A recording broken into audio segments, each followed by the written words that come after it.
And he started his farm 1989. And we started our retail business in 1999, which was located down Napoco. We were there for 10 years, and then we moved up here because there's a word in Hawaiian we call pono. When everything comes together, it's right. And here we are. It is so right. We eventually will have a mill. We're working on it. 4 years now. It really is a hard time building that mill. I haven't seen any sticks go up yet, but we're working. So this is completely normal? Pretty much. We're in our rainy season right now, yes. Our rainy season will probably stop like maybe June, towards the end of June, 1st of July. And then that's our hottest month. August, September, and October. So as you can see here, we've cut this tree down. And in fact, you'll find along here, we've cut over 9,000 trees this year. We have been in a drought for 4 years. And so we acquired what they call a coffee borer bug. And he has pretty much messed up our production really bad. And so part of our recovery is to cut down the tree for new regrowth, and we spray. We're spraying a natural fungus, and we do that every 2 weeks for 1 full year, and hopefully we've nibbed him in the bud by that time. I can't get into too much technical of what it's all about, but that's the basic of what's happening. Even now that you cut it down, it will now grow and produce again. Right. It'll take 2 years from this time for first production. Right. So from January through May is flowering time. That's when the flowers come out. They're a member of the gardenia family, so very fragrant. Oh, heaven.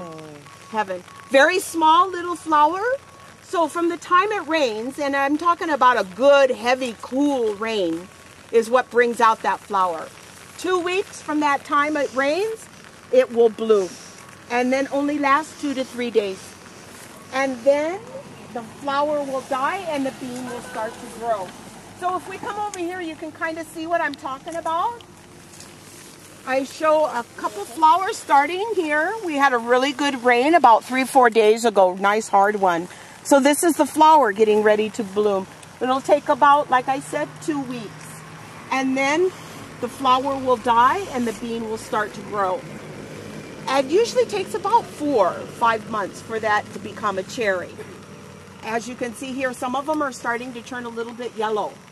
And that'll be that first stage, then to orange, and then to that beautiful cherry. And that's what we pick. And we pick by hand. We don't use machines. As you can see, the land is a little tipsy-turvy, so the machine wouldn't work. But they do use machine in Maui and Kauai to pick their coffee. What a great thing is to have a USA-made product.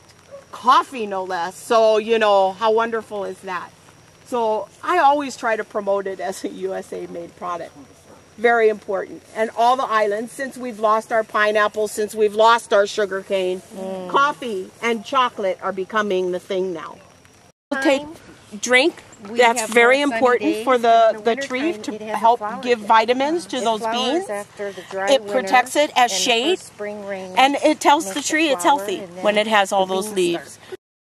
Like a skin on it. We call it parchment at that stage when it's dry. And we need to remove that skin to start roasting. Okay? And what they'll do is, if you want to come in here, guys, I'll show you what the coffee looks like in the bags. Now our grades are extra fancy, fancy, #1, select, and prime. Anything below that we just call a Hawaiian coffee. We don't call it a Kona coffee. This year, because of this borer bug, we have ended up getting nothing but prime. No extra fancy, no fancy, no #1, no select. It's really kind of scary. But like I say, hopefully we nibbed it in the bud this year by everybody spraying. Yeah. So this is what the coffee bag looks like. You don't want to take a picture of that because that's somebody else's coffee. Oh. The roaster will roast up to 80 pounds. Okay? So this is the hopper to put the green beans in. He starts his roaster. Now he uses a graph and, you know, a computer and a little sophisticated, changes the temperature, opens a window to bring air in, to bring it down. Kurt? Yeah, that's the one that if anybody gives me problems, watch out. Like that. Big hammer. Yeah, big Love it. hammer. Love it. So one of the things about coffee is when we go to roast our own coffee, guys, we're going to use our senses. That's how they used to do it in the old days. We're going to be using a little pot. But this one that is hooked up to a computer. So he puts his coffee up here, this door will close, and then his machine is on heating up. And then when he's ready to roast, he'll open up this little valve here and the coffee will go into the roaster. Now if you notice the roaster, it has metal pieces inside to keep everything going round in a circle. Because one of the things about coffee when you roast is you got to keep it moving because it will start doing different things at different times. And if it sits in one place, it'll just burn. So when he wants to check his coffee, he has a little thing here that pulls some of the beans. And he can do that. And we're going to do the same thing. We're looking at the color because that's the important part of roasting is the color. And the roast that we do takes about 15 to 17 minutes depending on the bean. How much moisture that bean has. That all has to do with the roasting. So do you wait till it starts to crack? Is that what you're Well, you have a first crack and a second crack. The first crack is the expansion of the bean. Because when the coffee is done roasting, it will be double in size. Yeah. And the darker the roast, the bigger the bean gets. The less flavor and the less caffeine. Yeah, less caffeine. The first crack is cupcakes.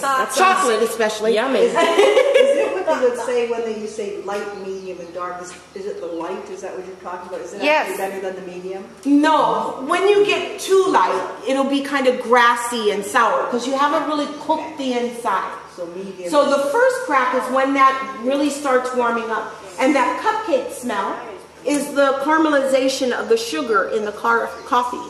And so that's where that smell is coming from. Once that first crack happens, then it's going to slow down.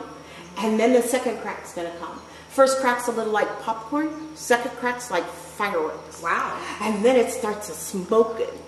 And that's when the flavor starts getting into the coffee. One of the things about coffee is, for me, I like the oil on the inside of the bean, not on the outside of the bean. Because oil is part of your taste. You know that little nutty taste that you get in coffee? That's the oil. Very important. Sometimes you see oil floating in the top of your coffee. That's good. And a little trick to find out for fresh coffee. When you pour your coffee in your cup in the morning, you always notice little bubbles everywhere. If the bubbles are clear, the coffee is stale. If the bubbles are kind of brownish, creamy color, it's fresh. Oh. So fresh. Once you open the bag with any coffee, you want to consume it within a month. Because it just, once air starts hitting coffee, it starts depleting How about flavor. refrigerating and or freezing? Refrigerating, I don't recommend. Because coffee absorbs Flavors. smells. And so freezer, I think, more better. Yeah, that's what we And only as a freeze it. ground, Yeah. not your whole bean. Because when you put your whole I bean didn't in know the that. freezer, I didn't know it'll that start depleting those oils. Whereas a ground, you've already grounded the oils in, so it's okay to put in the freezer. Yeah, So grind it first and then freeze. But I grind every day too. I leave it in my cupboard I didn't know that. because I consume it within a couple weeks. So. we do too. We do use too. a bag of wheat. Yeah. So this over here. Oh, yeah, my wife- So It's first an of all, what expensive we're going habit. to do is my wife either likes it. we're going to do it as a whole bean or as a ground. So crackulated. This is our crackulator right here, guys. This is my prize machine. I love this machine. This is what gives UCC its high quality coffee. So it goes through 4 chambers and gets cracked smaller, smaller, smaller. And then that table shakes. And the shaft is so light, it kind of flies up. There's a fan, and it blows it off to the side. Okay. Sucks it up. And then the coffee will come out right out here and go straight into our bucket. Over here is where she's pouring. And then once we pour, then we're going to seal. The round one. So what happens inside the cherry... Is that when there's only one bean? And Right. So what happens inside the cherry is it doesn't get enough nutrients. Okay? And so one of the beans dies and the other one takes over and stays whole and takes all the nutrients. And so that is what makes the peaberry. So the peaberry is a little bit more acidic than the regular Kona, drinking wise. Now you have the chocolate covered ones. That's how I like it. So the peaberry is like the evil twin. There you go. There you go. That's a good way to put it, girl. There you go. Okay, next.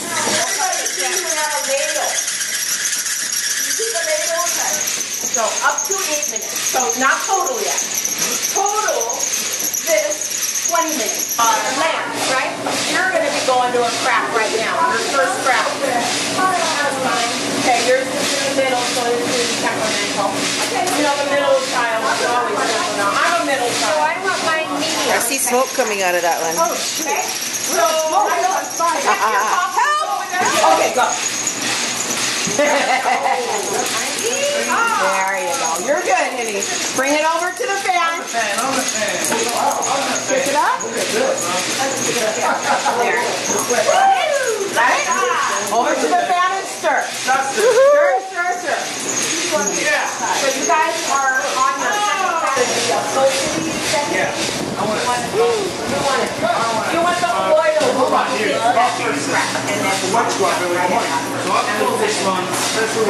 So now we're just bagging our own and...